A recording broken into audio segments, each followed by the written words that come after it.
Hello नमस्कार दोस्तों, आज की इस वीडियो में आपका स्वागत है। देखिए, आज हम फिर से अध्याय दो अम्ल क्षार एवं लवण को स्टार्ट कर रहे हैं। इसका पहला भाग है।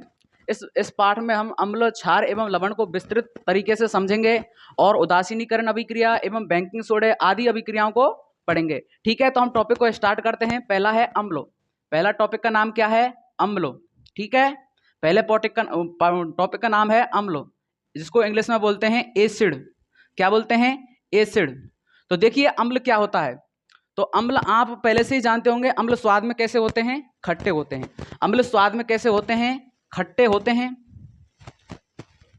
अम्ल स्वाद में कैसे होते हैं? खट्टे होते हैं। अम्ल स्वाद में खट्टे होते हैं। ठीक है, जैसे दही हो गया। दही भी क्या होता है? खट्टा होता है। नींबू भी क्या होता है? खट्टा होता है। तो अम्ल आपको समझ में आ गया, अम्ल स्वाद में कैसे होते हैं? खट्टे होते हैं। अगली बात, अम्ल जो हैं नीले लिटमस पत्र को लाल कर देते हैं। अम्ल नीले लिटमस पत्र को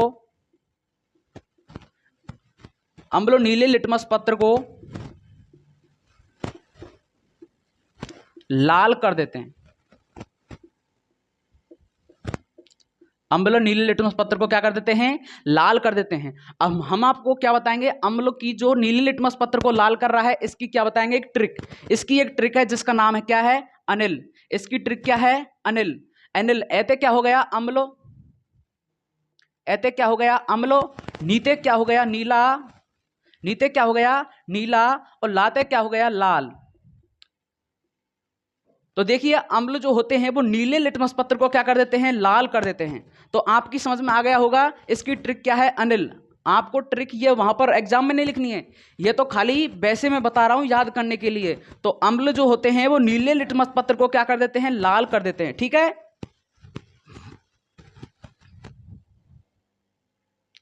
तो अगला पॉइंट है, अम्ल जो होते हैं जलीय विलयन में, अम्ल जलीय विलयन में H प्लस आयन देते हैं। क्या देते हैं? H प्लस आयन देते हैं। अम्ल जो होते हैं जलीय विलयन में H प्लस आयन देते हैं। ठीक है, जैसे आपने देखा होगा HCl। HCl को क्या बोलते हैं? हाइड्रोक्लोरिक अम्ल। इसके एग्जाम्पल हैं HCl। और HCl को आप देख रहे होंगे, ये H क्या है? अम्ल। सॉरी, ये HCl को क्या बोलते हैं? हाइड्रोक्लोरिक अम्ल। तो इसमें से जब हम इसको तोड़ेंगे तो क्या बनता है? H जो होता है वो प्लस में होता है और Cl किस में होता है? माइनस में होता है। ठीक है, तो अम्ल जो होते हैं वो जलीय विलयन में क्या देते हैं? H प्लस आयन देते हैं। ठीक है, ये तीनों पॉइंट लिखने हैं अगर आपको आता है अम्ल। तो अम्ल के बारे में पहले लिखना है, अम्ल स्वाद में खट्टे होते हैं, ये नीले लिटमस पत्र को लाल कर देते हैं। अगर याद नहीं रहता है तो एक ट्रिक है जिसका नाम है अनिल। ऐते क्या हो गया? अम्ल। और नीते क्या हो गया? नीला। और लाते क्या हो गया? लाल। जो अम्ल जो होते हैं वो नीले लिटमस पत्र को क्या कर देते हैं? लाल कर देते हैं। ठीक है, और अम्ल जो होते हैं जलीय विलयन में क्या देते हैं? H प्लस आयन देते हैं। अम्ल जो होते हैं जलीय विलयन में क्या देते हैं? H प्लस आयन देते हैं। पहला इसका उदाहरण है HCl, दूसरा है H2SO4, जिसको क्या बोलते हैं? सल्फ्यूरिक अम्ल, और इसको क्या बोलते हैं? हाइड्रोक्लोरिक अम्ल। ठीक है, और इसको बोलते हैं सल्फ्यूरिक अम्ल। अगला है HCOOH। अगला कौन सा है? HCOOH, जिसको नाम क्या है इसका? फॉर्मिक अम्ल। क्या नाम है इसका?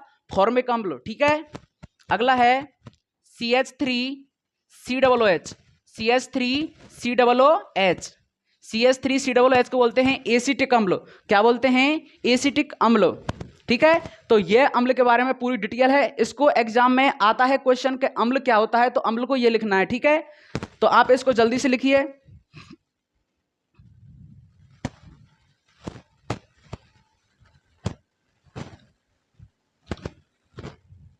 तो आइए, आपने लिख लिया होगा, आगे चलते हैं हम।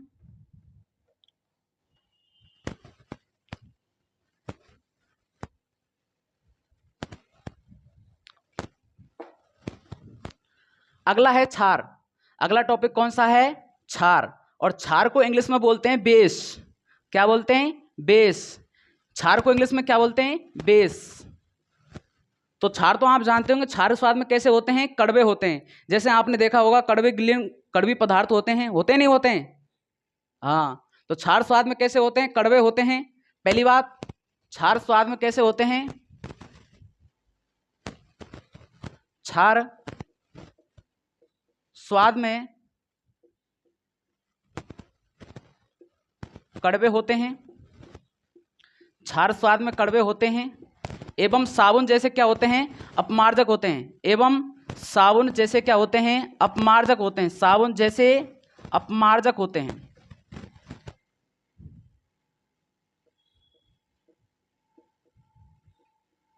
साबुन जैसे अपमार्जक होते हैं, ठीक है। जैसे आपने देखा हो साबुन कैसा होता है, कड़वा कड़वा लगता है, और वो कैसा होता है, अपमार्जक होता है। कैसा होता है, चिकना होता है। कैसा होता है, चिकना होता है। तो पहला पॉइंट क्या है, क्षार स्वाद में कैसे होते हैं, कड़वे होते हैं, एवं साबुन जैसे क्या होते हैं, अपमार्जक होते हैं, ठीक है। अगला पॉइंट है, क्षार लाल लिटमस पत्र को क्या कर देते हैं, नीले करते हैं।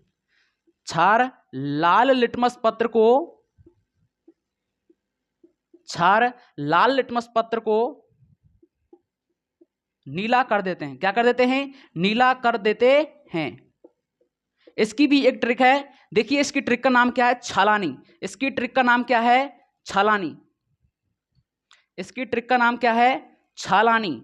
तो छाते क्या हो गया, क्षार, छाते क्या हो गया, क्षार, और लाते क्या हो गया, लाल, ठीक है। और नीते क्या हो गया, नीला।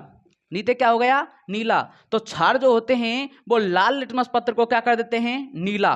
क्या कर देते हैं, नीला। तो इसकी ट्रिक क्या है, छालानी। अगर आपको याद नहीं रहता तो इस ट्रिक का यूज करना है, क्या लिखना है, छालानी। तो छालानी से देखना, छाते क्या हो गया, क्षार हो गया, और लाते क्या हो गया, लाल हो गया, और नीते क्या हो गया, नीला।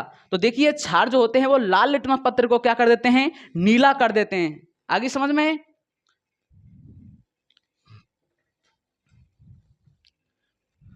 अगला पॉइंट है, क्षार जो होते हैं वो जलीय विलयन में, क्षार जलीय विलयन में OH माइनस आयन देते हैं। क्या देते हैं, OH माइनस आयन देते हैं, ठीक है। OH माइनस आयन देते हैं। यह आपकी समझ में आ गया। क्षार स्वाद में कैसे होते हैं, कड़वे होते हैं, एवं साबुन जैसे क्या होते हैं, अपमार्जक होते हैं।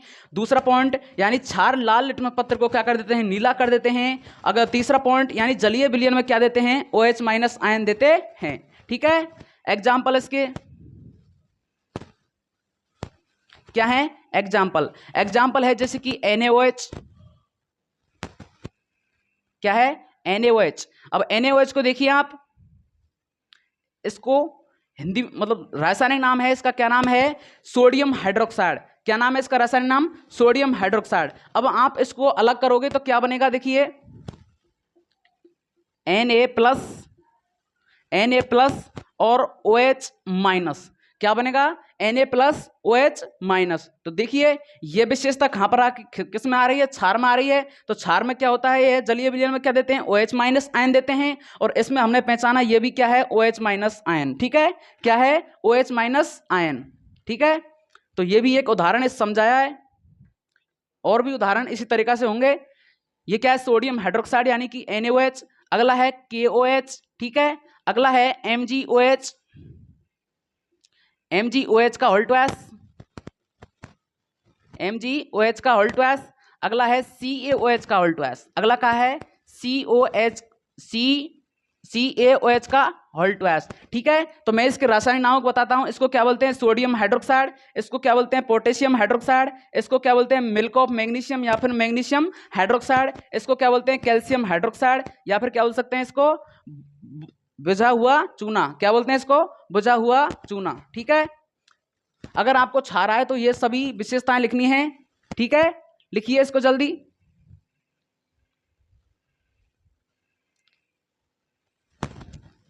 एक बात मेरी यह है कि मैं अम्ल, क्षार एवं लवण में से बिल्कुल क्वेश्चन 1 या 2 नंबर या 3 नंबर का पक्का आएगा, क्योंकि क्षार में से क्वेश्चन पूछे जा सकते हैं।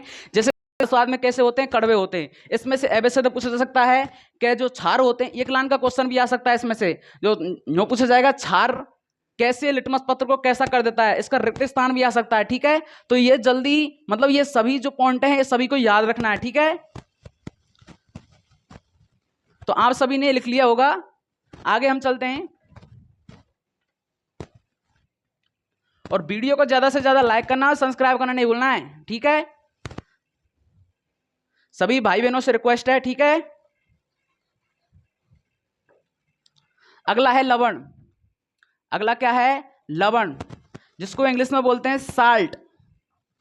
इंग्लिश में क्या बोलते हैं, साल्ट। लवण को इंग्लिश में क्या बोलते हैं, साल्ट।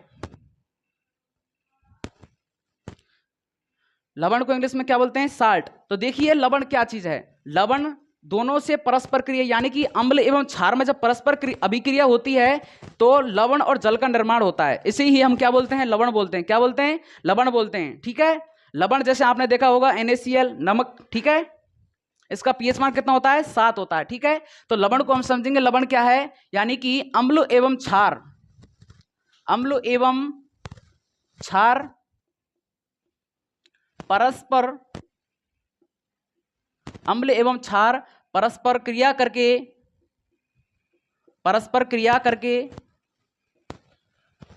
परस्पर क्रिया करके, परस्पर क्रिया करके जल तथा लवण का निर्माण करते हैं। इसे क्या कहते हैं, उसे क्या कहते हैं हम, लवण। उसे क्या कहते हैं, लवण। उसे क्या कहते हैं हम, लवण। ठीक है, एग्जाम्पल के लिए, यानी कि HCl, ये क्या है, अम्ल है, और ये क्या है, NaOH, यानी कि ये क्या है, सोडियम हाइड्रोक्साइड। ये क्या है, सोडियम हाइड्रोक्साइड। जब इसमें परस्पर क्रिया होती है तो क्या बनता है, इधर से क्या आता है, Cl, और इधर से क्या आता है, Na। ये क्या है, धातु है, और ये क्या है, अधातु। ठीक है, तो ये इसमें संयोजन होता है NaCl, तो क्या बन गया, नमक। ये क्या बन गया, लवण। ये क्या बन गया, लवण। ठीक है, और आगे क्या बनेगा, इधर से एक H और इधर से एक H, कितने H हो गए, 2 H हो गए।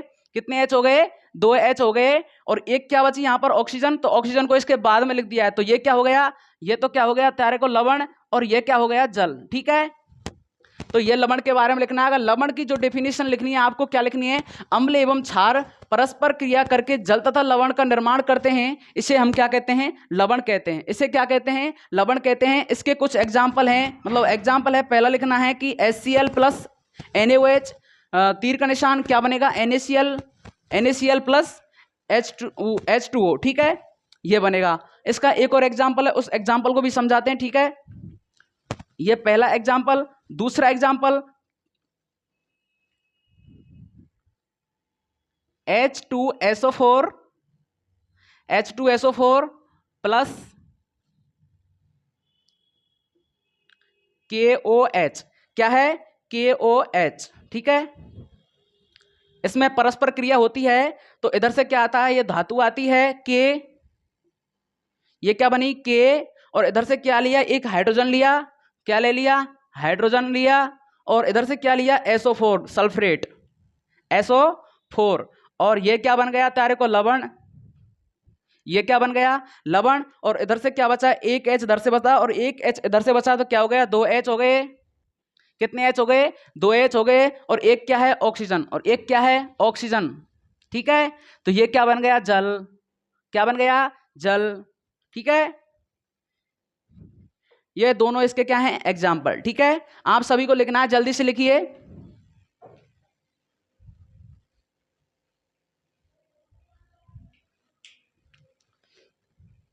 तो बच्चों गर्मी बहुत पड़ रही है, आपको घर पर रह करके पढ़ाई करनी है। और एक बात भी बता देता हूं मैं, अभी 5 सितंबर को जो मतलब टीचर दिवस है, इसको विद्यार्थियों को क्या किए जा रहे हैं, टैबलेट वितरण किए जा रहे हैं। इसलिए आप में नया नया क्या आना चाहिए, जोश आना चाहिए, जिससे आप भी क्या कर सकते हैं, टैबलेट को प्राप्त कर सकते हैं। ठीक है, इसमें 3 साल का इंटरनेट फ्री है, तो मैं इसकी वीडियो स्पेशल से बना दूंगा, आप सभी को देखना है और अपने साथियों को क्या करना है, शेयर करना है। ठीक है,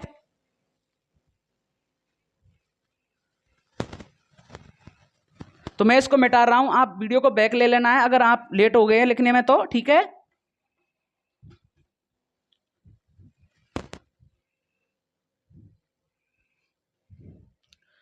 गर्मी काफी तेज है ना। अगला हमारा टॉपिक है लिटमस। अगला टॉपिक क्या है हमारा? लिटमस। अगला हमारा टॉपिक क्या है? लिटमस। क्या है? लिटमस। तो पहले लिटमस क्या होता है? ये एक क्या है? सूचक है। ये लिटमस क्या है? एक सूचक है जो थैलोफाइटा के समूह के लिचेन एवं लाइकेन पौधे से प्राप्त किया जाता है, जो ना तो अम्लीय होता है ना क्षार होता है, लेकिन बैंगनी रंग का क्या होता है? रंजक होता है। क्या होता है? बैंगनी रंग का रंजक होता है। आपसे पूछा जाएगा लिटमस क्या चीज है, तो आपको बताना एक सूचक है। अगर और भी 2 नंबर का पूछा जाए तो आपको सब पूरी विशेषता लिखनी है। लिखनी क्या है? लिटमस एक सूचक है जो थैलोफाइटा के समूह के लिचेन एवं लाइकेन पौधों से प्राप्त किया जाता है, जो न तो अम्लीय होता है न ही क्षार होता है, लेकिन बैंगनी रंग का क्या होता है? रंजक होता है। ठीक है, तो लिखना है आपको। लिखिए, यह एक सूचक है, यह एक सूचक है जो यह एक सूचक है जो थैलोफाइटा के जो थैलोफाइटा के जो थैलोफाइटा के समूह के लिचेन एवं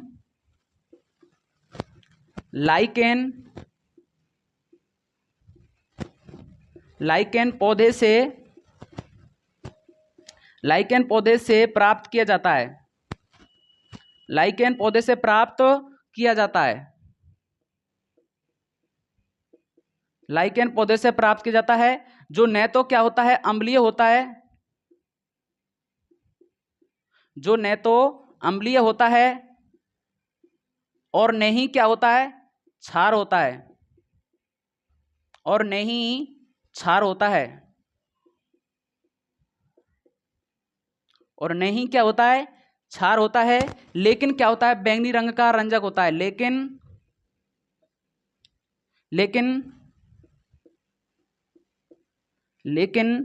बैंगनी रंग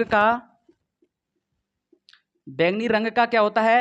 रंजक होता है। क्या होता है? बैंगनी रंग का क्या होता है? रंजक होता है। ठीक है, ये लिखना है आपको। लिटमस क्या है? एक सूचक है जो थैलोफाइटा के समूह के लिचेन एवं लाइकेन पौधों से प्राप्त किया जाता है, जो न तो अम्लीय होता है और न ही क्षार होता है, लेकिन बैंगनी रंग का क्या होता है? रंजक होता है। ये क्या है? लिटमस। लिटमस को आप जल्दी से लिखना है, लिखो, जल्दी लिखो।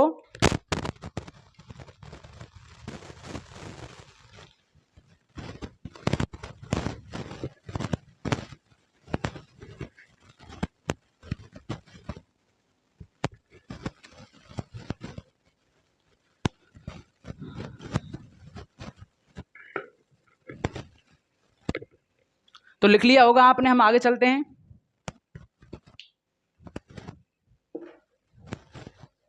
और इसमें से यह भी पूछ सकता है कि लिटमस किस समूह के पौधे से प्राप्त किया जाता है? तो थैलोफाइटा के समूह के लिचेन पौधे से प्राप्त किया जाता है। यह लाइन इसमें इंपॉर्टेंट है कि जो थैलोफाइटा के समूह के लिचेन पौधे से प्राप्त किया जाता है। बिल्कुल इंपॉर्टेंट है, वेरी इंपॉर्टेंट है। क्वेश्चन आएगा तो इसमें से 1 नंबर का 100% आएगा। ठीक है, और अर्धवार्षिक एग्जाम के पीछे एक पैटर्न जारी करती है शिक्षा विभाग, एक पैटर्न जारी करता है। उस पैटर्न को देख करके हम आपको यह बता देंगे कि इस पाठ में से एबीसीडी कितने आएंगे, कौन सा आ सकता है।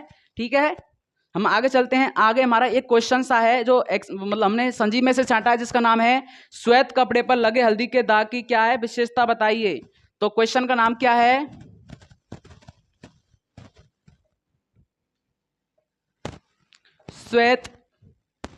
श्वेत का अर्थ जानते हो? सफेद। श्वेत का अर्थ क्या होता है? सफेद। श्वेत कपड़े पर लगे हल्दी के दाग की विशेषताएं। श्वेत कपड़े पर लगे हल्दी की दाग की विशेषताएं। ठीक है, ये क्या है, एक क्वेश्चन है, इसमें से भी पूछा जा सकता है कि श्वेत कपड़े पर लगे हल्दी के दाग की विशेषताएं बताइए। तो हम इसकी विशेषता बताएं, जब सफेद कपड़े पर हल्दी का दाग लग जाता है तो हम क्या करते हैं, उसको साबुन से रगड़ते हैं। हम क्या करते हैं, साबुन से रगड़ते हैं, जिससे वो क्षारीय प्रकृति का होता है। साबुन किस प्रकृति का होता है, अभी बताया मैंने, क्षारीय प्रकृति का होता है, जिससे उसमें किस रंग का हो जाता है, वो लाल भूरे रंग का हो जाता है। अगर उसको और भी ज्यादा धोते हैं तो वह कुछ समय पश्चात किस रंग का हो जाता है, पीले रंग का हो जाता है। किस रंग का हो जाता है, पीले रंग का हो जाता है। ठीक है, तो आपको लिखना है श्वेत कपड़े पर लगे हल्दी के दाग को क्षारीय प्रवृत्ति वाले साबुन से धोने पर वह लाल भूरे रंग का हो जाता है। लाल भूरे रंग का हो जाता है।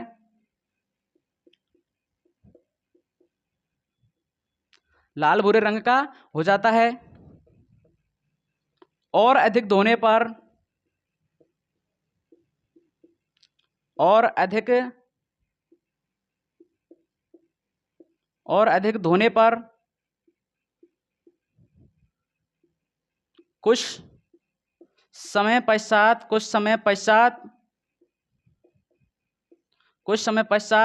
वह पीले रंग का हो जाता है। किस रंग का हो जाता है, पीले रंग का हो जाता है।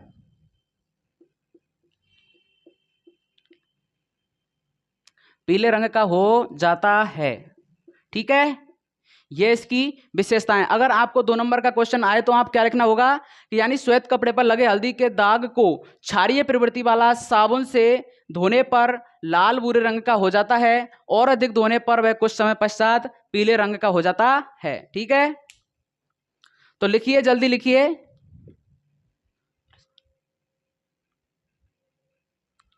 समझ में आ रही है?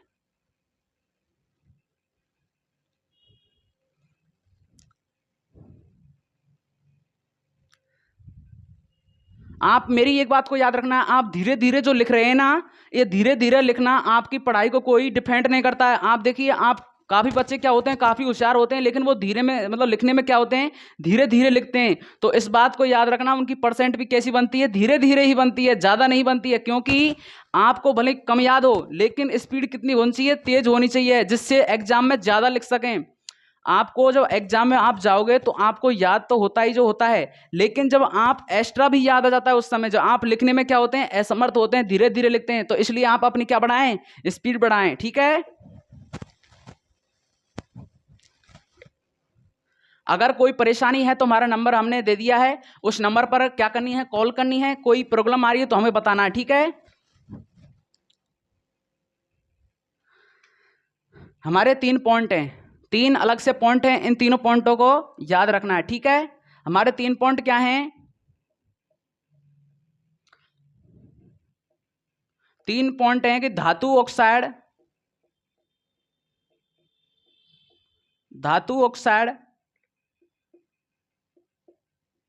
क्षारीय प्रवृत्ति की होती हैं। धातु ऑक्साइड क्षारीय प्रवृत्ति की होती हैं।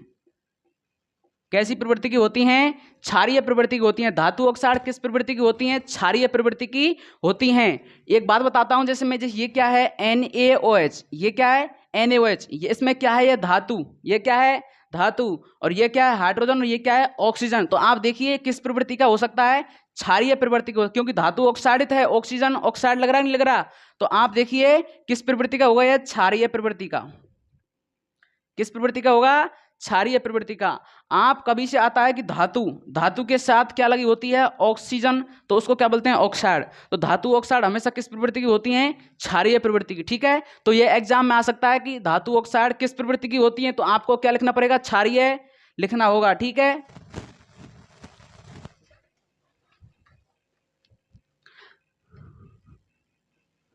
अगला इंपॉर्टेंट चीज है कि अधातु ऑक्साइड किस प्रवृत्ति की होंगी, फिर अम्लीय प्रवृत्ति की। किस प्रवृत्ति की होंगी? अम्लीय प्रवृत्ति की। अधातु ऑक्साइड, अधातु ऑक्साइड, अधातु ऑक्साइड, अधातु ऑक्साइड अम्लीय प्रवृत्ति की होती हैं। किस प्रवृत्ति की होती हैं? अम्लीय प्रवृत्ति की होती हैं। ठीक है, अधातु ऑक्साइड किस प्रवृत्ति की होती हैं? अम्लीय प्रवृत्ति की होती हैं। और दोनों बातों को याद रखना है, अम्ल हो या क्षार हो, लेकिन क्या होते हैं? विद्युत के सुचालक होते हैं। अम्ल हो या क्षार हो, उसमें इलेक्ट्रिकल मतलब जो विद्युत जो है उसमें क्या करती है? प्रवाहित करती है। इस बात को याद रखना है। ठीक है, अम्ल या फिर क्षार विद्युत के कैसे होते हैं? सुचालक होते हैं। क्या होते हैं? सुचालक होते हैं। तीसरा पॉइंट है, अम्ल एवं क्षार विद्युत के क्या होते हैं? सुचालक होते हैं। डायरेक्ट लिख देता हूं, अम्ल एवं क्षार क्या होते हैं? सुचालक। विद्युत के लिखता हूं, सॉरी। अम्ल एवं क्षार विद्युत के सुचालक होते हैं। विद्युत के सुचालक होते हैं। क्या होते हैं? सुचालक होते हैं। उसमें क्या होती है? प्रवाहित होती है। विद्युत उसमें क्या हो सकती है? प्रवाहित होती है। ठीक है, ये 3 पॉइंट हैं। तीनों पॉइंटों में भी इंपॉर्टेंट है, तीनों पॉइंट इंपॉर्टेंट है। ठीक है, इसको जल्दी से लिखिए।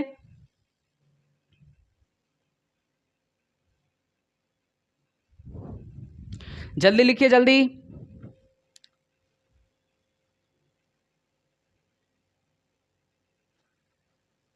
तो आपने लिख लिया होगा। मैं इसको मिटाता हूं अभी।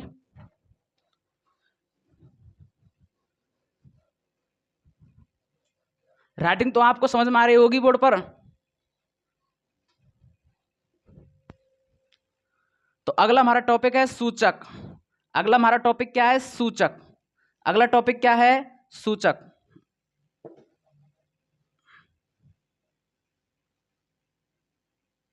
अगला हमारा टॉपिक क्या है? सूचक। तो सूचक किसे कहते हैं? वे पदार्थ जो जलीय विलयन में अम्ल एवं क्षार की उपस्थिति को लेकर उसकी रंग परिवर्तन द्वारा या उसे गंध परिवर्तन द्वारा सूचित करते हैं, क्या कहलाते हैं? सूचक कहलाते हैं। क्या कहलाते हैं? सूचक कहलाते हैं। एक बार दोबारा सुनिए, यानी कि वे पदार्थ जो जलीय विलयन में, किस विलयन में? जलीय विलयन में, यानी कि जल का क्या लेंगे? एक विलयन लेंगे। क्या लेंगे? विलयन लेंगे। उसमें अम्ल पटकेंगे या फिर क्षार पटकेंगे, तो वे अम्ल परिवर्तन मतलब अम्ल परिवर्तन द्वारा या क्षार परिवर्तन द्वारा क्या करेंगे? सूचित कर देंगे, उसको रंग के द्वारा या फिर उसकी गंध के द्वारा। तो उसे हम क्या बोलेंगे? सूचक। उसको क्या बोलेंगे? सूचक। तो लिखिए, वे पदार्थ जो वे पदार्थ जो वे पदार्थ जो जलीय विलयन में वे पदार्थ जो जलीय विलयन में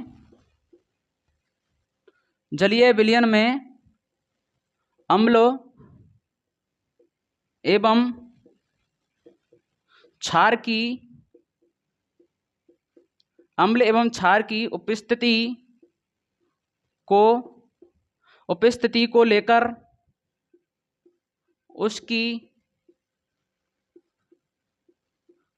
की उपस्थिति को लेकर उसकी रंग परिवर्तन द्वारा तथा गंध परिवर्तन द्वारा, यानी कि वे पदार्थ जो जलीय विलयन में अम्ल एवं क्षार की उपस्थिति को लेकर उसकी रंग परिवर्तन द्वारा तथा गंध परिवर्तन द्वारा सूचित करते हैं। क्या करते हैं? सूचित करते हैं।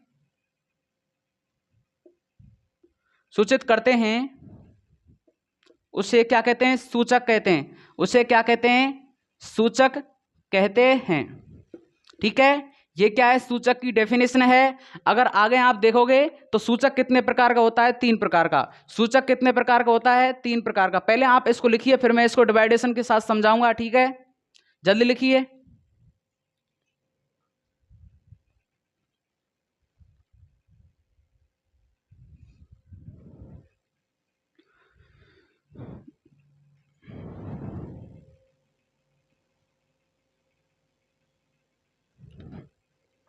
तो हम आगे चलते हैं। अब आपको हम इसका क्या बताएंगे, क्लासिफिकेशन। क्लासिफिकेशन मतलब वर्गीकरण, ठीक है, प्रकार। तो सूचक, सूचक कितने प्रकार का होता है? 3 प्रकार का।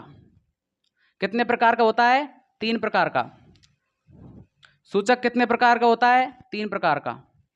पहला है प्राकृतिक सूचक।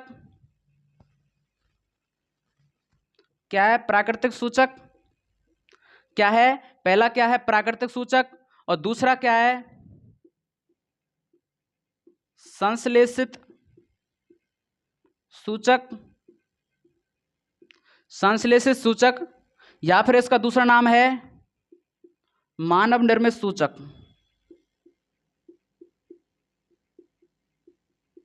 क्या है? मानव निर्मित सूचक, ठीक है।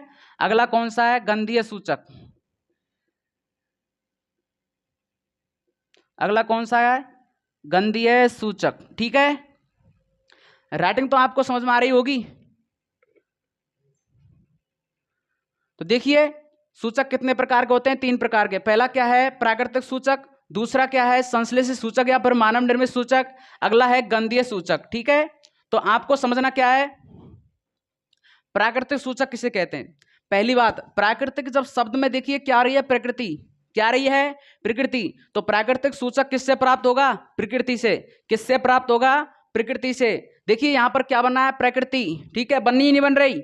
तो प्राकृतिक सूचक जो होता है वो किससे प्राप्त किया जाता है? प्रकृति से। किससे प्राप्त किया जाता है? प्रकृति से।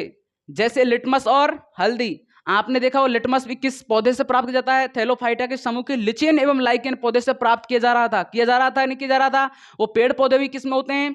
प्रकृति में ही उगते हैं, ठीक है। उगते नहीं उगते हैं? हल्दी भी किस में उगती है? धरती में उगती है। उगती नहीं उगती है?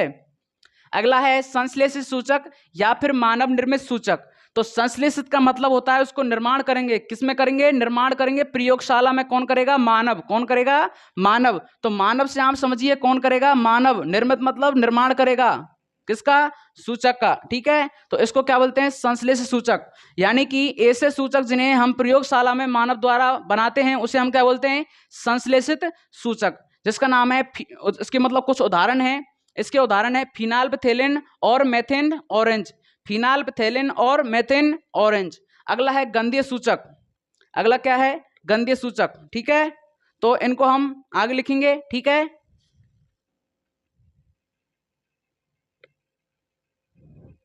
तो गंधीय सूचक की परिभाषा क्या है? यानी कि वे पदार्थ जिनकी गंध अम्लीय या क्षारीय माध्यम में क्या होती है? भिन्न भिन्न होती है। जैसे अगर हम इस सूचक को अम्लीय माध्यम में पटकेंगे तो उसकी गंध अलग हो जाएगी, क्षार में पटकेंगे तो उसकी गंध अलग हो जाएगी। तो इसको क्या बोलेंगे हम? गंधीय सूचक, ठीक है। तो हम इसको अलग अलग, एक एक को अलग अलग समझाएंगे, इसके उदाहरण भी देंगे और उदाहरण को भी आपको लिखना है, ठीक है।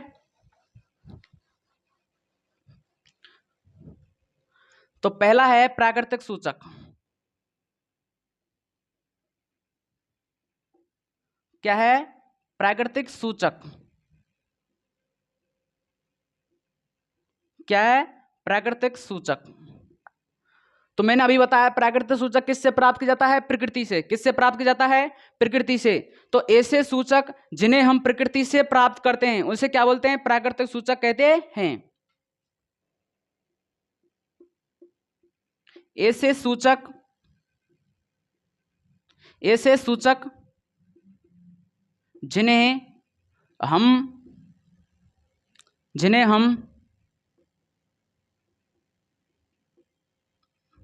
जिन्हें हम प्रकृति से प्राप्त करते हैं, प्रकृति से प्राप्त करते हैं। या फिर ऐसे लिख सकते हैं, ऐसे सूचक जिन्हें हम प्राकृतिक स्रोतों से, जिन्हें हम प्राकृतिक स्रोतों से क्या करते हैं? प्राप्त करते हैं। प्राकृतिक स्रोतों से, प्राकृतिक स्रोतों से प्राप्त करते हैं, सॉरी, यानी ऐसे सूचक जिन्हें हम प्राकृतिक स्रोतों से, प्राकृतिक स्रोतों से प्राप्त करते हैं उसे हम क्या कहते हैं? प्राकृतिक सूचक कहते हैं। क्या कहते हैं? प्राकृतिक सूचक कहते हैं। क्या कहते हैं? प्राकृतिक सूचक कहते हैं। ठीक है, कुछ इसके एग्जाम्पल हैं। पहला एग्जाम्पल है लिटमस। क्या है पहला उदाहरण? क्या है? लिटमस। अगला कौन सा है? हल्दी। अगली कौन सी है? हल्दी। ठीक है, तो ये क्या है? लिटमस और ये क्या है? हल्दी। तो प्राकृतिक सूचक के उदाहरण क्या हो गए? लिटमस और हल्दी। और प्राकृतिक का मतलब क्या होता है? प्रकृति से प्राप्त। ठीक है, इसको लिख लेना, जल्दी लिखो।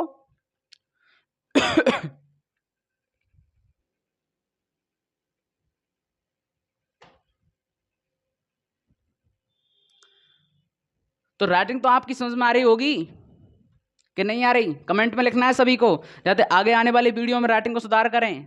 ठीक है,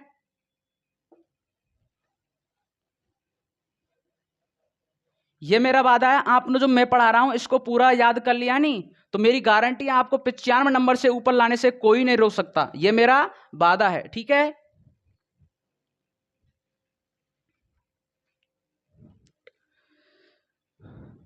तो अगला स्टार्ट करते हैं हम, संश्लेषित सूचक।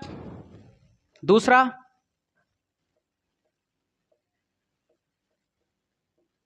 अगला कौन सा है? संश्लेषित सूचक।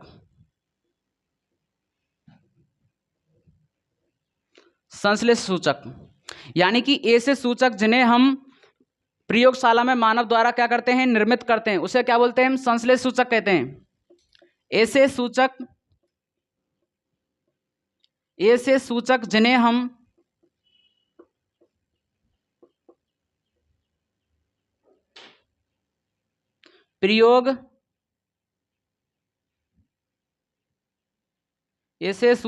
हम प्रयोगशाला में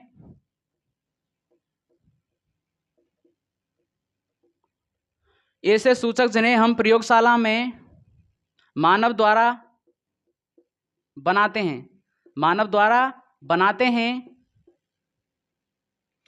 हैं, उसे हम क्या कहते हैं? मानव निर्मित सूचक या फिर संश्लेषित सूचक कहते हैं। उसे मानव निर्मित सूचक कहते हैं। ठीक है, इसके एग्जाम्पल है फिनाल्पथेलिन। राइटिंग में लिखता हूं इसको, है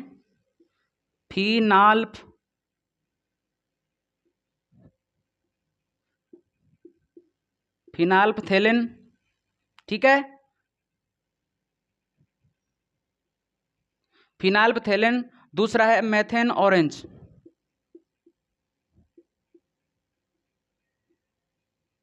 अगला क्या है? Methane orange. अगला क्या है? मेथेन ऑरेंज, फिनाल्पथेलिन और अगला है मेथेन ऑरेंज। ठीक है,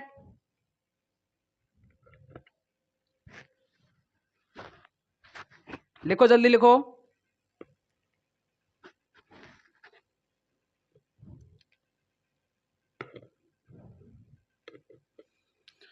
तो लिख लिया होगा, हम अगले तीसरे पे चलते हैं।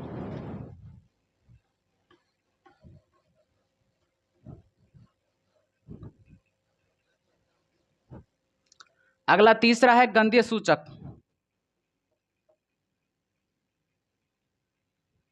अगला कौन सा है? गंधीय सूचक। तो गंधीय सूचक मैंने अभी बताया है, गंधीय सूचक किसे कहते हैं? ऐसे सूचक जो अम्ल एवं क्षार की उपस्थिति को, नहीं सॉरी, गंधीय सूचक किसे कहते हैं? यानी कि वे पदार्थ जिनकी गंध अम्लीय क्षारीय माध्यम में क्या होती है? भिन्न होती है। मतलब कि अम्ल में अलग गंध दर्शाता है और क्षार में वह अलग गंध दर्शाता है। ठीक है, तो उसे क्या बोलते हैं? हम गंधीय सूचक कहते हैं। यानी कि वे पदार्थ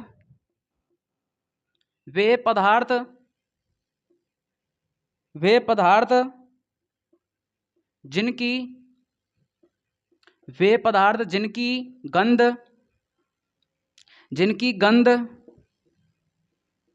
अम्लीय,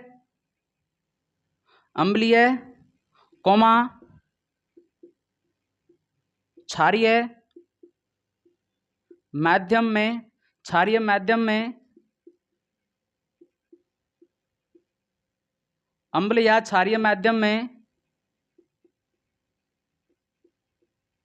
भिन्न भिन्न हो, उसे हम क्या कहते हैं? गंधीय सूचक कहते हैं। उसे हम क्या कहते हैं? गंधीय सूचक कहते हैं। क्या कहते हैं? गंधीय सूचक कहते हैं।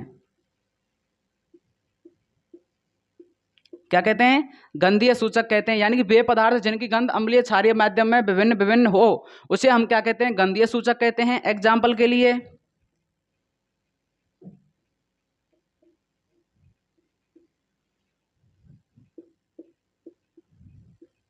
वेनिला प्याज, कोमा लौंग का तेल,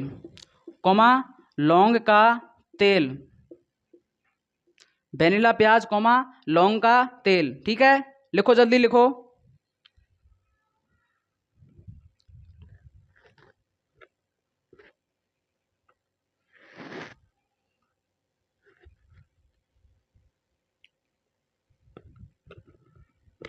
जल्दी लिखिए, जल्दी।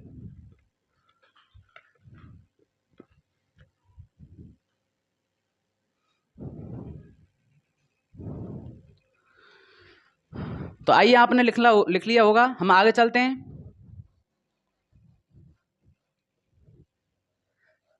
अब हम पढ़ेंगे अम्ल एवं क्षार के प्रकार। क्या पढ़ेंगे?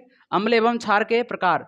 तो आपको खाली समझना है। अब क्या करना है? समझना है। अम्ल और क्षार के जो प्रकार हैं, खाली वो सेम डेफिनेशन है। क्या है? सेम डेफिनेशन है, लेकिन आपको क्या करना है? समझना है। ठीक है, तो पहले समझिए।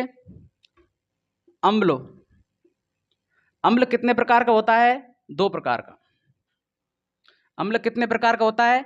2 प्रकार का। पहला कौन सा होता है? प्रबल अम्ल। पहला क्या होता है? प्रबल अम्ल। पहला क्या होता है? प्रबल अम्ल। दूसरा क्या होता है? दुर्बल अम्ल। दूसरा क्या होता है? दुर्बल अम्ल। ठीक है, पहला क्या होता है? प्रबल अम्ल। दूसरा होता है दुर्बल अम्ल। ठीक है, आपको समझ में तो आ रहा होगा राइटिंग कि नहीं आ रही? दोबारा से लिखता हूं अच्छी तरीका से, इसी में लिखा दूंगा इनकी डेफिनेशन को, इसलिए मैं अच्छी राइटिंग में लिखता हूं। अब अम्ल प्रकार। ठीक है, अम्ल के कितने प्रकार होते हैं? 2 प्रकार। कौन कौन से? प्रबल अम्ल। कौन सा है? प्रबल अम्ल। और दूसरा होता है दुर्बल अम्ल। कौन सा है? दुर्बल अम्ल। ठीक है, तो इनकी 2 डेफिनेशन है, लेकिन आपको तो एक लिखनी है खाली। कितनी डेफिनेशन है? 2 डेफिनेशन है, लेकिन आपको तो एक ही डेफिनेशन लिखनी है। समझानी दोनों है, लिखनी एक है। ठीक है, प्रबल अम्ल किसे कहते हैं? वे अम्ल जो जलीय विलयन में क्या हो जाते हैं? पूर्णतः आयनित हो जाते हैं। क्या हो जाते हैं? पूर्णतः आयनित हो जाते हैं। उसे क्या बोलते हैं? हम प्रबल अम्ल कहते हैं। या फिर जलीय विलयन में क्या देते हैं? H+ आयन अधिक संख्या में देते हैं, उसे क्या बोलते हैं? प्रबल अम्ल। तो प्रबल अम्ल की 2 परिभाषाएं, जैसे कि पहली सुनिए। वे अम्ल जो जलीय विलयन में पूर्णतः आयनित हो जाते हैं, उसे क्या बोलते हैं? प्रबल अम्ल कहते हैं। दूसरी परिभाषा, वे अम्ल जो जलीय विलयन में H+ आयन अधिक संख्या में देते हैं या फिर अधिक मात्रा में देते हैं, उसे क्या बोलते हैं? प्रबल अम्ल कहते हैं। सेम डेफिनेशन इसकी है, लेकिन इसकी क्या है? उल्टी हो जाएगी। दुर्बल अम्ल क्या है? वे अम्ल जो जलीय विलयन में पूर्णतः आयनित नहीं होते हैं, बल्कि उनका कुछ ही भाग आयनित हो पाता है। उसे क्या बोलते हैं? दुर्बल अम्ल कहते हैं। या फिर दुर्बल अम्ल दूसरी परिभाषा, या फिर मतलब जो H+ आयन कम संख्या में देते हैं। क्या देते हैं? H+ आयन कम संख्या में देते हैं, उसे क्या बोलते हैं? दुर्बल अम्ल कहते हैं। तो दोनों की 2 डेफिनेशन अलग अलग हो गई। ठीक है, तो मैं एक डेफिनेशन को लिखा रहा हूं ओनली। आपको वीडियो में सुन करके दोनों डेफिनेशनों को लिख लेना है। आपको सरल लगे उसको एग्जाम में लिखना है। ठीक है, तो पहली परिभाषा है, वे अम्ल जो जलीय विलयन में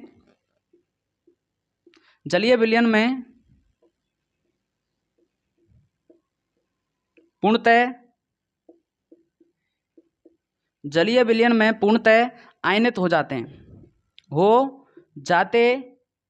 हैं। जलीय विलयन में पूर्णतः आयनित हो जाते हैं उसे हम क्या कहते हैं? प्रबल अम्ल कहते हैं। क्या कहते हैं? प्रबल अम्ल कहते हैं। क्या कहते हैं? प्रबल अम्ल कहते हैं। ठीक है, क्या लिखना है? वे अम्ल जो जलीय विलयन में पूर्णतः आयनित हो जाते हैं उसे हम क्या कहते हैं? प्रबल अम्ल कहते हैं। जैसे एग्जाम्पल मैंने अभी बताए,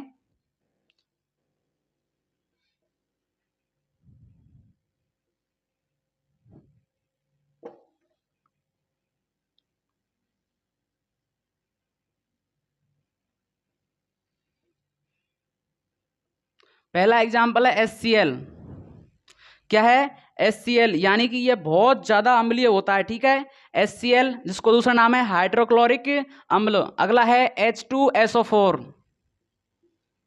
अगला क्या है? H2SO4 जिसको दूसरा नाम क्या है इसका? सल्फ्यूरिक अम्ल। दूसरा नाम क्या है? सल्फ्यूरिक अम्ल। इसको क्या बोलते हैं? हाइड्रोक्लोरिक अम्ल, और इसको क्या बोलते हैं? सल्फ्यूरिक अम्ल। ठीक है, तो आपको ये डेफिनेशन तो लिखनी है। अगर आपको अच्छी लगे तो दूसरी डेफिनेशन जिसका नाम मतलब जिसको बोलता हूं, वे अम्ल जो अधिक संख्या में H+ आयन देते हैं उसे क्या बोलते हैं? प्रबल अम्ल कहते हैं। और एक डेफिनेशन यह है। दोनों डेफिनेशन समझा दिए। ठीक है,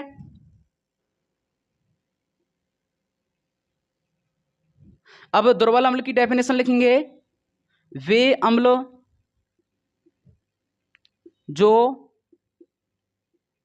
वे अम्ल जो जलीय विलयन में वे अम्ल जो जलीय विलयन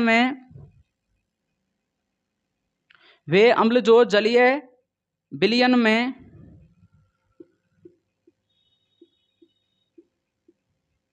पूर्णतः आयनित नहीं होते हैं,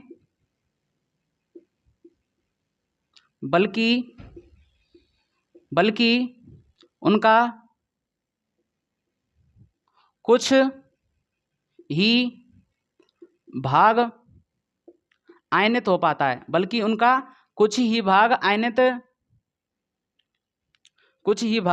हो पाता है। बल्कि उनका कुछ ही भाग आयनित हो पाता है। उसे क्या बोलते हैं? हम दुर्बल अम्ल कहते हैं। क्या कहते हैं? दुर्बल अम्ल कहते हैं। ठीक है, ये दुर्बल अम्ल रहा। इसके एग्जाम्पल हैं, पहला एग्जाम्पल है HCOOH। HCOOH को क्या बोलते हैं? फॉर्मिक अम्ल। फॉर्मिक अम्ल क्या बोलते हैं? फॉर्मिक अम्ल। अगला कौन सा है? CH3COOH। इसको क्या बोलते हैं? एसिटिक अम्ल। इसको क्या बोलते हैं? एसिटिक अम्ल। ठीक है, आपको लिखना है, जल्दी लिखिए इसको। और उसकी भी डेफिनेशन दूसरी है, यानी कि वे अम्ल मतलब कि वे अम्ल जो H+ आयन कम मात्रा में देते हैं उसे क्या बोलते हैं? दुर्बल अम्ल कहते हैं। वो भी एक डेफिनेशन है। ठीक है, आपको नोट्स में मेंशन करनी है। ठीक है, तो आपने लिख लिया होगा। हम सेकंड मतलब क्षार की टाइप को पढ़ेंगे। अब क्या पढ़ेंगे? क्षार के प्रकारों को पढ़ेंगे। ये अम्ल खत्म हो गया यहां पर।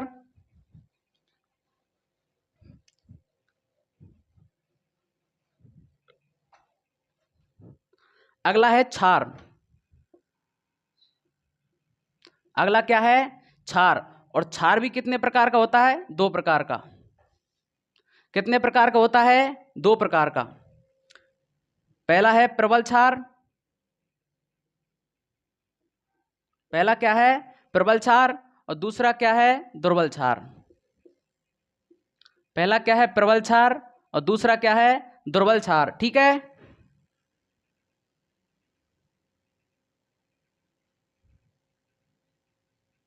पहला क्या है? प्रबल क्षार और दूसरा है दुर्बल क्षार। ठीक है,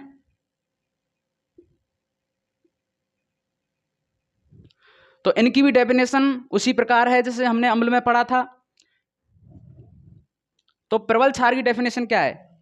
यानी वे क्षार जो जलीय विलयन में पूर्णतः आयनित हो जाते हैं। क्या कहना है? कि वे क्षार जो जलीय विलयन में पूर्णतः आयनित हो जाते हैं, मतलब बिल्कुल घुल जाते हैं, उसे क्या बोलते हैं हम? प्रबल क्षार कहते हैं। या फिर दूसरी डेफिनेशन क्या है? यानी वे क्षार जो जलीय विलयन में OH माइनस अधिक मात्रा में देते हैं उसे क्या बोलते हैं? प्रबल क्षार कहते हैं। ठीक है, और इसको इसी प्रकार इसको बोलते हैं, यानी कि वे क्षार जो जलीय विलयन में पूर्णतः आयनित नहीं होते हैं बल्कि उनका कुछ ही भाग आयनित हो पाता है, उसे क्या बोलते हैं? दुर्बल क्षार कहते हैं। दूसरी डेफिनेशन, वे क्षार जो जलीय विलयन में OH माइनस कम मात्रा में देते हैं उसे क्या बोलते हैं? दुर्बल क्षार कहते हैं। ठीक है, तो लिखिए इस डेफिनेशन को लिखिए। वे क्षार जो जलीय विलयन में पूर्णतः आयनित हो जाते हैं, पूर्णतः आयनित हो जाते हैं, उसे क्या कहते हैं? प्रबल क्षार कहते हैं। क्या बोलते हैं? प्रबल क्षार कहते हैं। क्या बोलते हैं? प्रबल क्षार कहते हैं। एग्जाम्पल, जैसे पहला एग्जाम्पल है NaOH। NaOH का दूसरा नाम, रासायनिक नाम क्या है? Sodium hydroxide. क्या नाम है? Sodium hydroxide. अगला है KOH। क्या है? KOH, और KOH को बोलते हैं पोटेशियम हाइड्रोक्साइड। क्या बोलते हैं? Potassium hydroxide. ये इसकी डेफिनेशन, अगर दूसरी लिखना चाहते हो तो आप लिख लोगे, ठीक है, वीडियो में मैंने पहले बोल दिया है। अगली है दुर्बल क्षार की। दुर्बल क्षार किसे कहते हैं? वे क्षार जो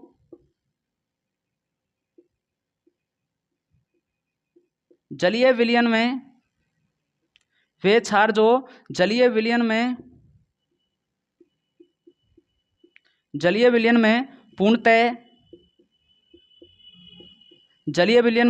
पूर्णतः आयनित नहीं होते हैं बल्कि उनका कुछ ही भाग आयनित हो पाता है, बल्कि उनका कुछ ही भाग आयनित हो पाता है, आयनित हो पाता है। ठीक है, उसे क्या बोलते हैं हम? दुर्बल क्षार कहते हैं। उसे क्या कहते हैं? दुर्बल क्षार कहते हैं। क्या कहते हैं? दुर्बल क्षार कहते हैं। एग्जाम्पल,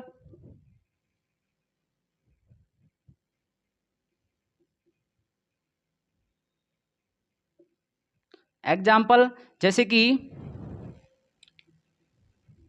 MgOH का होल ट्वाइस, यानी कि मैग्नीशियम हाइड्रोक्साइड।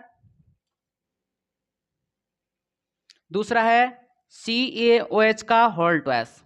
क्या है? CaOH का होल ट्वाइस। इसको क्या बोलते हैं? Calcium hydroxide. इसको दूसरा नाम है मिल्क ऑफ मैग्नीशियम, यानी कि मैग्नीशियम हाइड्रोक्साइड, इसका नाम है कैल्शियम हाइड्रोक्साइड। ठीक है, यह आपने लिख लिया होगा, तो क्षार भी कंप्लीट हो चुका है। ठीक है, तो आप जल्दी लिखिए इसको।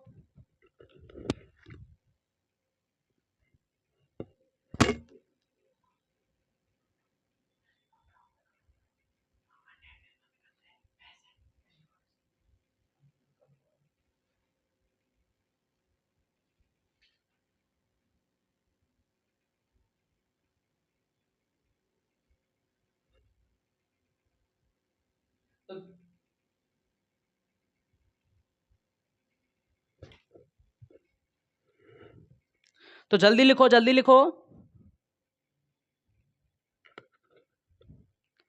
इंटरेस्ट तो आ रहा होगा आपको पढ़ने में कि नहीं आ रहा? कभी भी पढ़ाई को बोरिंग नहीं करना है। अगर आपने पढ़ाई को बोरिंग किया तो आपकी जिंदगी कभी सक्सेस नहीं हो सकती।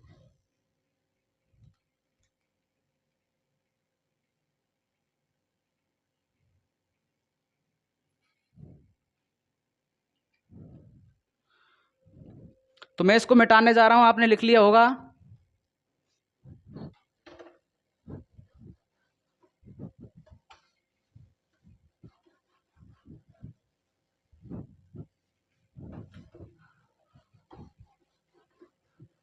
तो चलते हैं हम आगे टॉपिक की ओर। अगला टॉपिक है पीएच स्केल। अगला टॉपिक क्या है? PH scale. क्या है? PH scale. तो आपने सुना होगा पीएच स्केल का मतलब क्या है। पहले तो पीएच की इंफॉर्मेशन, मतलब क्या है, पीएच क्या चीज है, ठीक है। पीएच की फुल फॉर्म क्या है? तो पीएच को बोलते हैं पोसांस ऑफ हाइड्रोजन। क्या बोलते हैं? Puissance of hydrogen. Puissance of hydrogen. Puissance of hydrogen क्या बोलते हैं? Puissance of hydrogen. पीएच की फुल फॉर्म क्या है? पोसांस ऑफ हाइड्रोजन, ठीक है। तो ये तो आपकी समझ में आ गया होगा। और एक बात सुनिए, पीएच स्केल कहते किसे हैं, ठीक है। तो पहले ये बात आपको लिखनी है, पीएच की फुल फॉर्म पोसांस ऑफ हाइड्रोजन। और इसको मिटा देता हूं क्योंकि इसमें माएगा नहीं, इसलिए।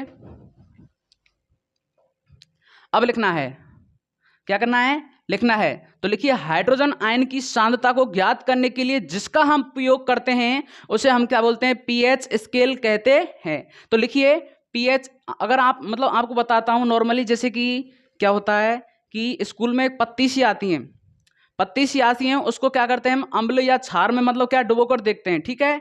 तो जिससे पता क्या पड़ता है हमें? उसके रंग के हिसाब से देखते हैं, ठीक है। तो वो भी क्या है? पीएच स्केल ही है। कभी आपके टीचर ने आपको दिखाया होगा, और नहीं तो बाजार से लेकर आना है, पीएच दे दो हमको, पीएच स्केल दे दो, ठीक है। ज़्यादा का नहीं आता, 5-10 रुपए का आता है। तो लिखिए, हाइड्रोजन, हाइड्रोजन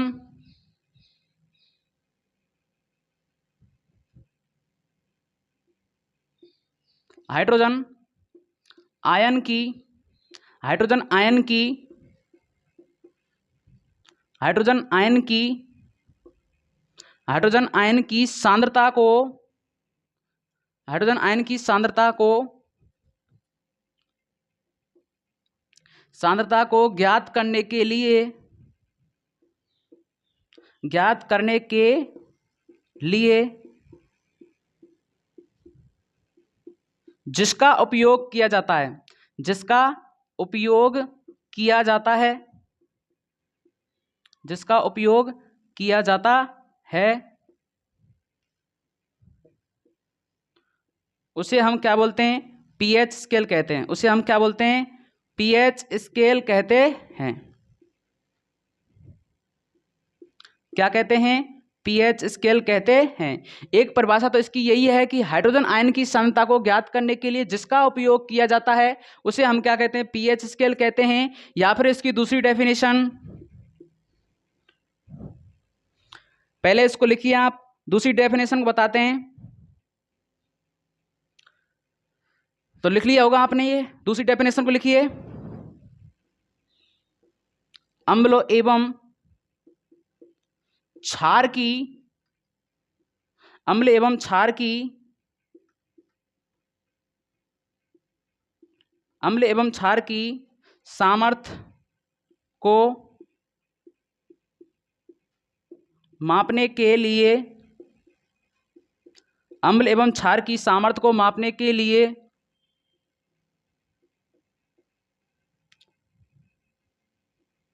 अम्ल एवं क्षार की सामर्थ्य को मापने के लिए जिसका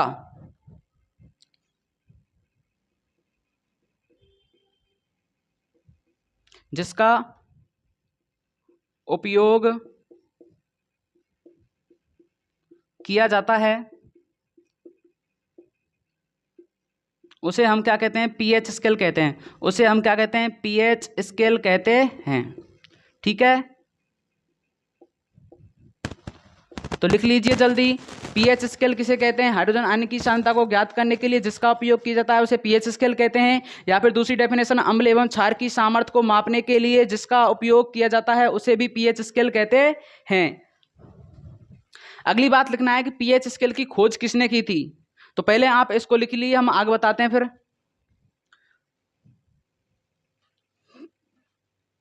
तो मैं इसको मिटा देता हूं, आप वीडियो को बैक ले लेना है या फिर स्क्रीनशॉट ले लेना है, लेकिन नोट्स आपको जरूर बनाने, आवश्यक रूप से नोट्स बनाने पड़ेंगे, ठीक है।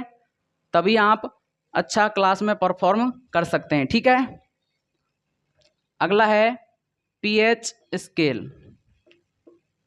हवाले की हेडिंग क्या है? PH scale. और पीएच स्केल को देखिए, हम बता रहे थे पीएच स्केल की खोज के बारे में। पीएच स्केल की खोज की वैज्ञानिक कौन सा है जो पीएच स्केल की खोज की थी? उस खोजकर्ता का नाम क्या है? खोज किसने की थी? सोरेनसन वैज्ञानिक ने। किसने की थी? सोरेनसन वैज्ञानिक ने की थी। ठीक है, पीएच स्केल की खोज किस वैज्ञानिक ने की थी? सोरेनसन नामक वैज्ञानिक ने की थी। और सन कब की थी? सन 1909 में की थी। कब की थी? 1909 में की थी। सोरेनसन वैज्ञानिक ने पीएच स्केल की खोज 1909 में की थी। की थी कि नहीं की थी? की थी। आपको पता है कि नहीं? नहीं। एक बात और हम अभी बताते हैं कि पीएच स्केल में होता क्या है। तो पीएच स्केल हम मतलब चित्र बनाते हैं पीएच स्केल का भी।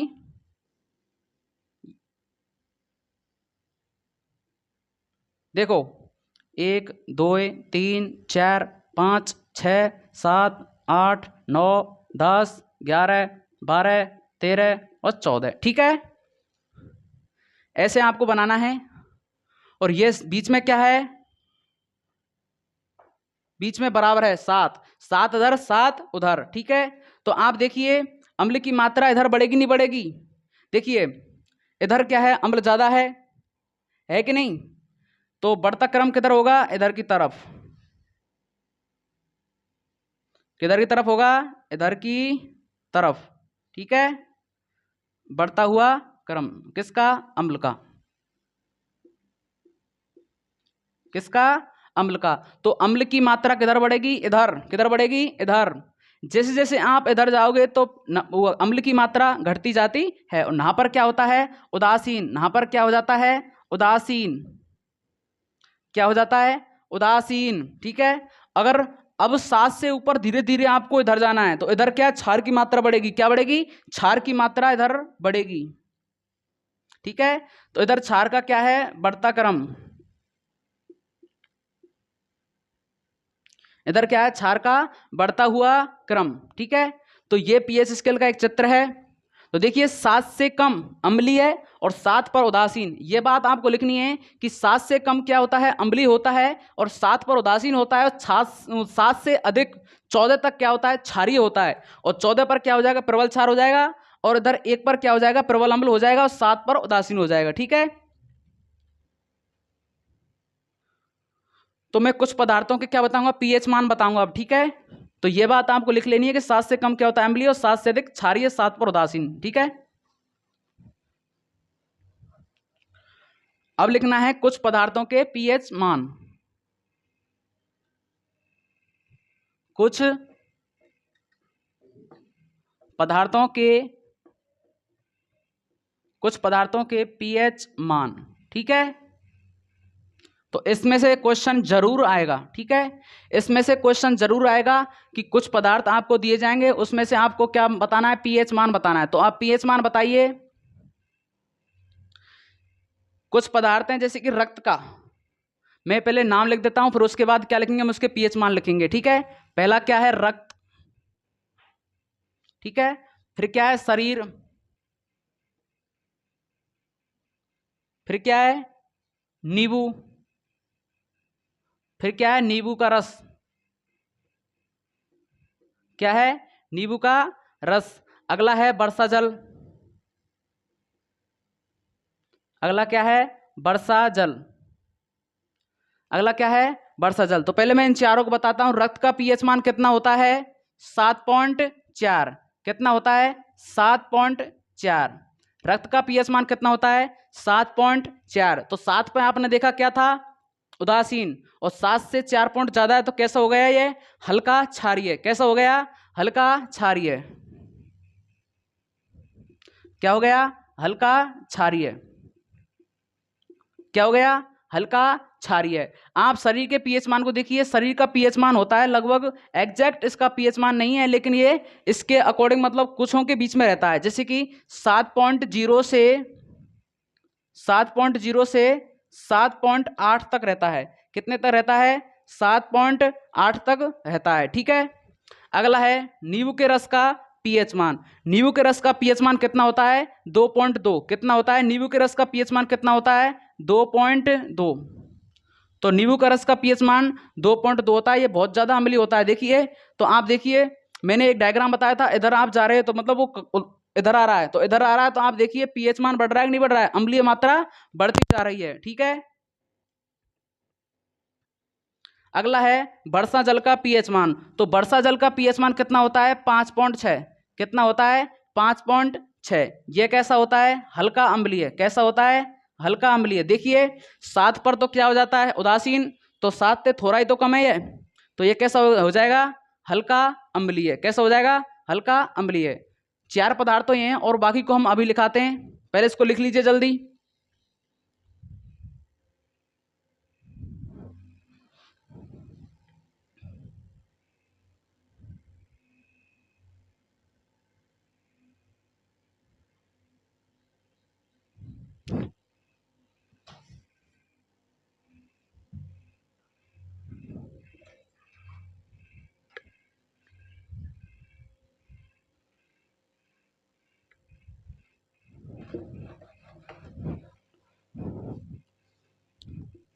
तो कुछ कुछ पदार्थ और हैं, जैसे कि सोडियम हाइड्रोक्साइड। क्या है? Sodium hydroxide. सोडियम हाइड्रोक्साइड क्या है? Sodium hydroxide. तो सोडियम हाइड्रोक्साइड का पीएच मान कितना होता है? 14। क्या होता है? 14। तो 14 हो गया तो कुल हो गया। तो क्षारीय कैसा हो गया? प्रबल, यानी कि ज्यादा क्षारीय। क्या हो गया? ज्यादा क्षारीय। तो इसको दूसरे शब्दों में कैसे लिख सकते हैं? प्रबल क्षार। क्या बोल सकते हैं? प्रबल क्षार। ठीक है, अगला है मुख का। मुख का, तो मुख का पीएच मान कितना होता है? तो मुख का पीएच मान, तो मुख का पीएच मान कितना होता है? तो मुख का पीएच मान होता है 5.5। मुख का पीएच मान कितना होता है? 5.5। ठीक है, तो मुख का पीएच मान कितना होता है? 5.5। अगला है जठर रस का पीएच मान।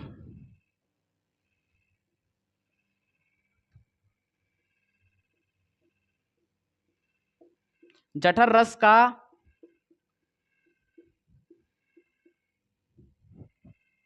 जठर रस का पीएच मान। ठीक है, तो जठर रस का पीएच मान क्या होता है? 1.2। 1.2। तो ये कैसा होता है? प्रबल क्षार। कैसा होता है? प्रबल अम्ल। प्रबल अम्ल, सॉरी, प्रबल अम्ल। क्या होता है? प्रबल अम्ल। ठीक है, तो ये पदार्थों के क्या हो गए? पीएच मान हो गए। और एक पदार्थ और है, मिल्क ऑफ मैग्नीशियम। क्या है? Milk of magnesium. Milk of magnesium